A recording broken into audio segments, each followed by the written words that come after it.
Busy holiday travel season next week. We want to make sure that passengers know what to do. If you do need a firearm at your destination, there is a way to do it safely. We just want to make sure passengers know all the rules so they don't put anyone else at risk or incur a fine by bringing a firearm to the checkpoint. So we'll walk through kind of the features of the gun case that you would need to pack your firearm in a minute, but just as an overview, this is a really big problem nationwide. It's definitely not unique to this airport or Wisconsin by any means.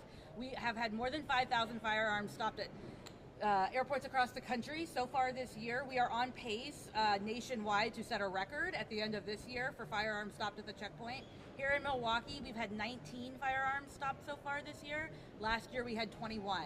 So we haven't beat last year yet, but again, we are leading into the busy holiday travel season. I would love for that number to stay at 19 and we don't find another firearm because passengers know the rules and they don't bring them to the checkpoint. So that's where we are with this issue right now. But again, overwhelmingly, passengers are not doing this intentionally. They say, oh my gosh, I forgot I had it in my bag. I didn't mean to bring it with me. The consequences are the same. Responsible firearm owners always know where their firearms are. It's incredibly dangerous to introduce a gun into a checkpoint environment. Overwhelmingly, these guns are loaded.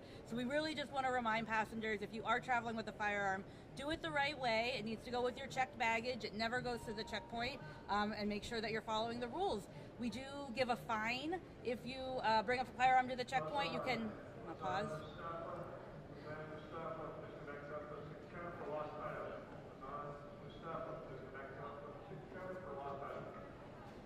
So there can be local criminal consequences. We do contact the sheriff's office who come and respond to the checkpoint if you bring a firearm, and then you can get a federal civil penalty from TSA that can be in the hundreds or thousands of dollars depending on the circumstances. If it's your first offense, if you're a TSA pre-check member, you can lose your pre-check privileges for several years. So lots of consequences. It's an expensive mistake. It slows down everyone in line behind you. You're trying to make a flight, it slows you down, and again, it's incredibly dangerous. So make sure you know where your guns are and don't bring them to the checkpoint. So I'm going to pause there. We're going to turn it over to Andrew Ehler, our Transportation Security Inspector. He's going to talk a little bit about what his role is and the features that a firearm case would need if you are putting your gun with checked baggage. So we'll pause there. If anybody needs to switch their mics over, and Andrew will speak next. We good? Give your name and spell it first and your title. Okay. My name is Andrew Ehler, E-H-E-L-E-R. I'm a Transportation Security Inspector for the state of Wisconsin here. What I do is I work with the airlines and the airports to make sure that they're following the rules and regulations that TSA puts in place. With that, like Jessica said, passengers bring firearms when they travel in their checked baggage. Never in a carry-on, just like she said. One of the things that we see very often is people try to do the right thing, like this case right here, this passenger here has it locked with 3 locks here, but if you look here, it's still accessible. You can easily still grab the firearm right out of there. So a lot of times we say it has to be locked, but it also has to be secured. It has to be secured with locks that only the owner of the firearm has. So don't use the TSA locks that you find at the Farm and Fleet or another store like that, because those aren't very secure because the actual locking mechanism is universal. So that's basically it. Yeah, and then talk about maybe a hard-sided case. Oh yeah. So if you're traveling with this firearm case here, has to be locked, hard-sided case, can't be just a cloth bag. If you're traveling with a pistol case like this can be in your checked bag, but it still has to be in a locked, hard-sided case. When you get to the airport, when you get to the airline ticket counter, you're going to tell the airline that you're traveling with a firearm. That's called declaring that. So you're declaring that you're traveling with a firearm, and then they're going to give you a declaration form that you fill out and ensure that it's locked, and it's going to go through TSA screening. If you're traveling with ammunition has to be either in the original box or in an ammo container, never loaded into the firearm. If you have a magazine, it could be in the case with it, but never inserted into the actual firearm. Like Jessica said, if you don't follow those rules, you might be subject to a civil penalty up to $14,950 per violation. $14,950 per violation. Thank you. You're welcome. Andrew. Anybody needs to switch back? That's okay, no worries.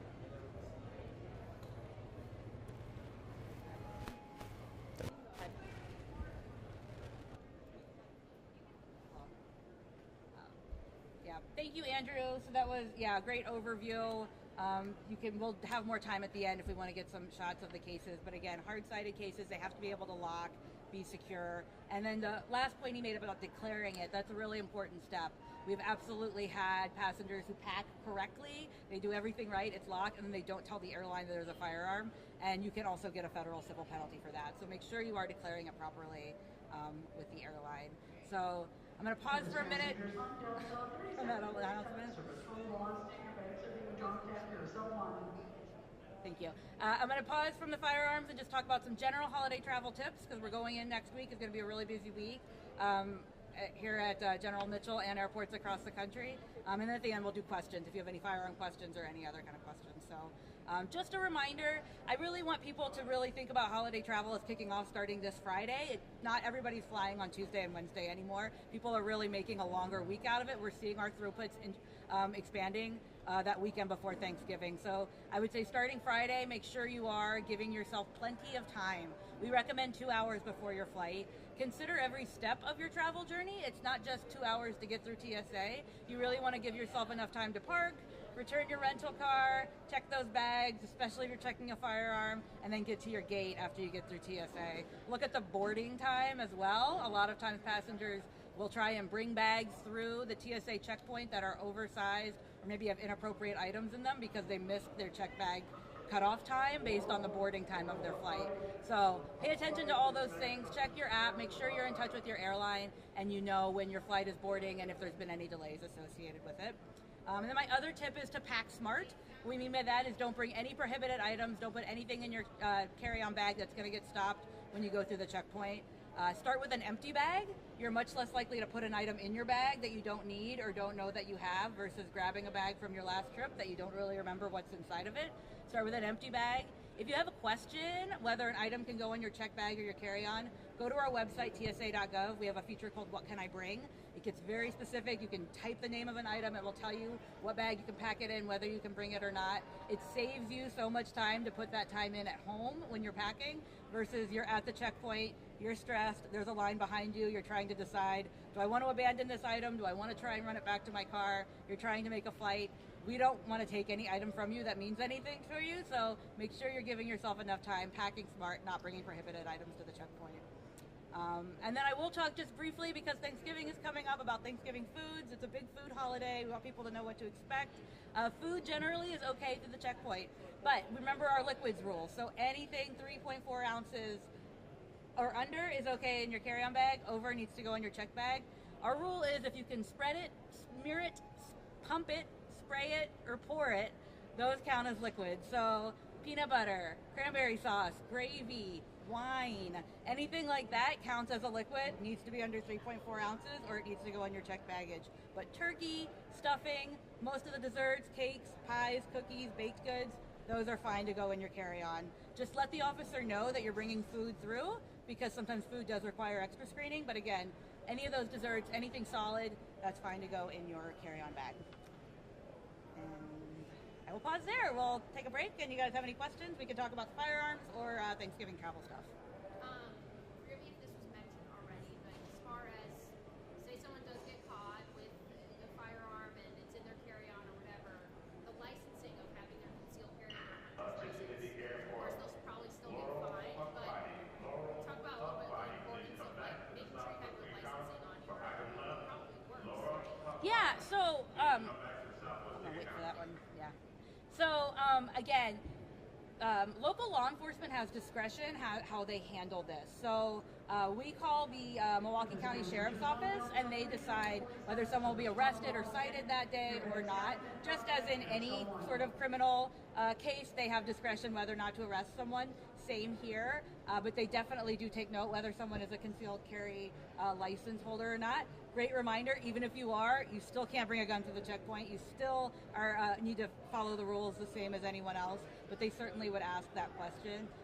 And then another point that I just want to bring up, that idea about us calling or contacting local law enforcement, that really stops that lane temporarily, because we don't even move the handgun out of the belt. Once we see the image on the screen, all activity stops on that lane until police arrive. So, you're looking at an airport like Milwaukee, we don't have 40 lanes here. So if we have to stop a lane temporarily because we're waiting for law enforcement to arrive, again, that affects not just you, but everyone in line behind you. So it's obviously about safety, and it's obviously about following the rules, but at a busy time like the holidays, we have a lot of people we're trying to process, and these delays really, really impact other passengers when you make a mistake like that. Why do you think there's been a rise in people accidentally doing this? Yeah, so again, we've noticed this trend several years, going back to even when, 2020, there was such a drop-off in passenger numbers that year, and we certainly did see a drop-off in the number of guns we stopped that year, but the rate of capture went up that year. So given the few number of passengers who went to the airport that year, we should have found even fewer guns than we did, but the rate of capture went up that year, and that's continued to grow. So again, it's really not limited to one airport or one area of the country. It's something we've seen all over the place, and what we say is, again, whether or not you meant to do it, no matter what your intentions are, the consequences are the same. And it's really such an easy thing to prevent as well, that we really just want the passenger to take responsibility, knowing where their gun is, knowing how to pack and travel with it safely. It's for your benefit and for the other passengers' benefit. Do you think there are any factors that are contributing to this nationwide trend that continues to go up? Again, because it's not limited to one area of the country, it's hard to explain exactly what is causing this to continue to go on. But the point is, it is, and TSA has increased the penalties. TSA is really taking action to try and discourage this and to make it even more painful on people who make this mistake. So, more screening is in place for people who make this mistake. They face additional screening that day. And then the pre-check. If you're a pre-check passenger and you bring a firearm to the checkpoint, you can lose your pre-check privileges for 5 years. So again, people who have pre-check love that. That's a very long time to go without pre-check. So you do not want to make this mistake. It really is not just one day you deal with it and it's over. It's something you really are going to be having to remember for a while after that. If this happens to a traveler, is there any chance they're going to make it to their destination that day? It depends. So we kind of go back to that point about arriving 2 hours early. I will say that there are people who get here early enough and they are able to go through the process with the police, take care of the issue, they get cited, they get re-screened, and there are people who make their flights that day. But it's a significant delay, and I would not say that if you were pushing it by any means with your arrival time that you would be guaranteed to make your flight that day. And then the airlines obviously have options too in who they allow to board, so that's also an act. What are you anticipating this holiday season for the Milwaukee airport compared to last year?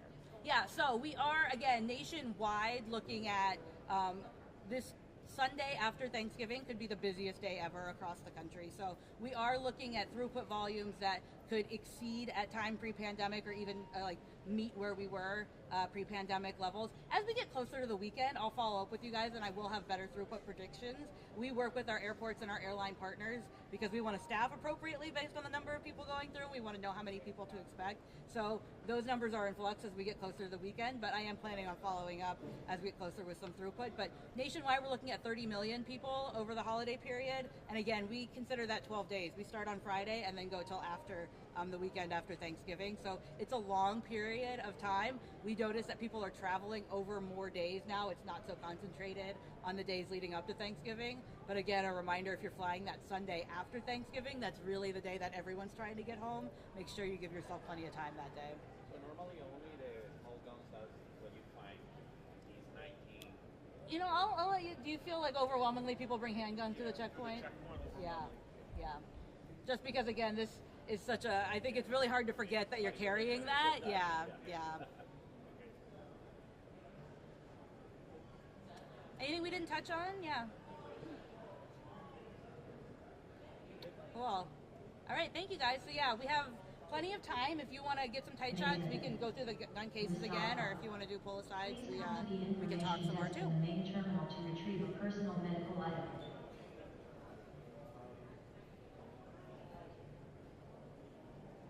Can you spell your name again, please? E-H-E-L-E-R. E-H. E-L-E-R. How do you pronounce it?